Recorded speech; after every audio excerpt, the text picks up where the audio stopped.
So when I was in art school, I developed a shake in my hand, and this was the straightest line I could draw. Now, in hindsight, it was actually good for some things like mixing a can of paint or shaking a Polaroid. But at the time, this was really doomsday. This was the destruction of my dream of becoming an artist. The shake developed out of really a single-minded pursuit of pointillism, just years of making tiny, tiny dots.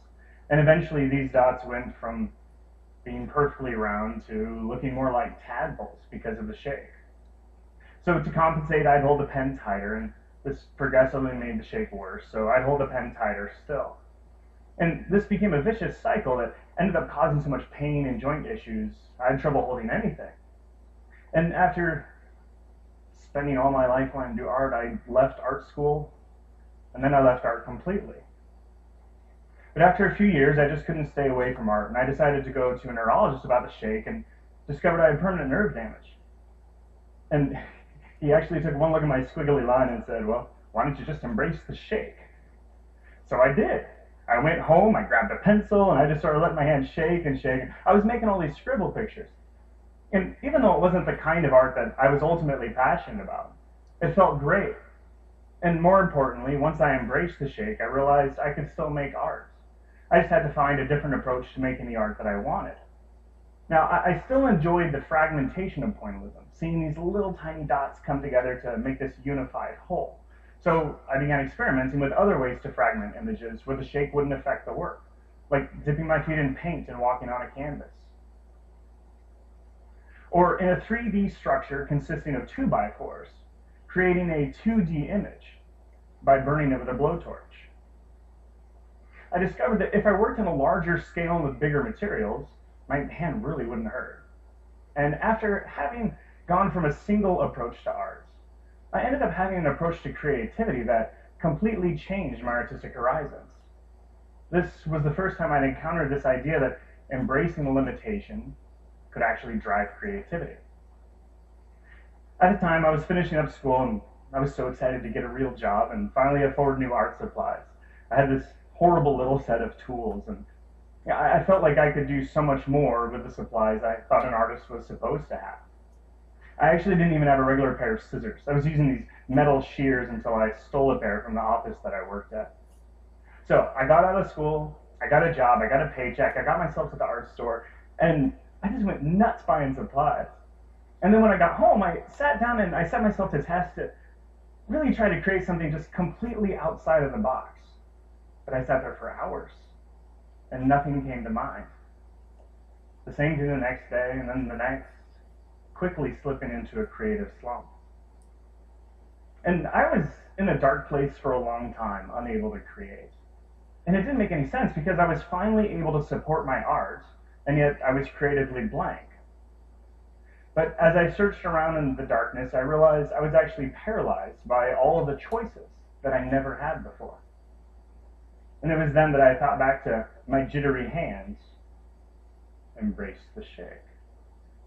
And I realized if I ever wanted my creativity back, I had to quit trying so hard to think outside of the box and get back into it.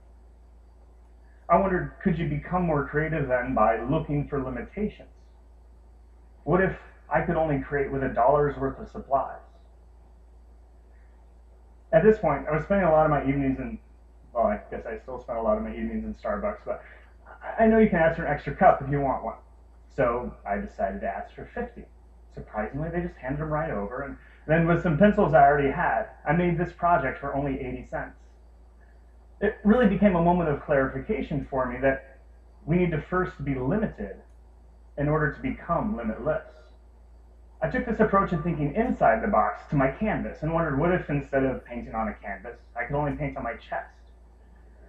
So I painted 30 images, one layer at a time, one on top of another, with each picture representing an influence in my life. Or what if instead of painting with a brush, I could only paint with karate chops? So I dipped my hands in paint and I just attacked the canvas, and I actually hit so hard that I bruised a joint in my pinky and it was stuck straight for a couple weeks. Or what if instead of relying on myself, I had to rely on other people to create the content for the art?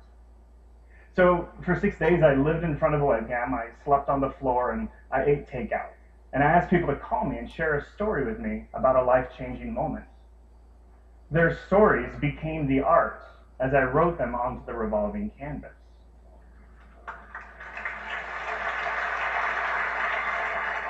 Or, what if instead of making art to display, I had to destroy it? This seemed like the ultimate limitation, being an artist without art. This destruction idea turned into a year-long project that I called Goodbye Art, where each and every piece of art had to be destroyed after its creation. In the beginning of Goodbye Art, I focused on forced destruction, like this image of Jimi Hendrix, made with over 7,000 matches. Then I opened it up to creating art that was destroyed naturally. I looked for temporary materials, like spitting out food, sidewalk chalk, and even frozen wine. The last iteration of destruction was to try to produce something that didn't actually exist in the first place. So I organized candles on a table, I lit them and then blew them out. Then repeated this process over and over with the same set of candles. Then assembled the videos into the larger image. So the end image was never visible as a physical whole. It was destroyed before it ever existed. In the course of this Goodbye Art series, I created 23 different pieces with nothing left to physically display. What I thought would be the ultimate limitation actually turned out to be the ultimate liberation, as each time I created, the destruction brought me back to a neutral place where I felt refreshed and ready to start the next project. It did not happen overnight. There were times when my projects failed to get off the ground, or even worse, after spending tons of time on them, the end image was kind of embarrassing. But having committed to the process, I continued on, and something really surprising came out of this. As I destroyed each project, I was learning to let go. Let go of outcomes, let go of failures, and let go of imperfections. And in return, I found a process of creating art that's perpetual and unencumbered by results. I found myself in a state of constant creation, thinking only of what's next, and coming up with more ideas than ever. When I think back to my 3 years away from art, away from my dream, just going through the motions, instead of trying to find a different way to continue that dream, I just quit. I gave up. And what if I didn't embrace the shake? Because embracing the shake for me wasn't just about arts and having art skills. It turned out to be about life and having life skills. Because ultimately, most of what we do takes place here, inside the box, with limited resources. Learning to be creative within the confines of our limitations is the best hope we have to transform ourselves and collectively transform our world.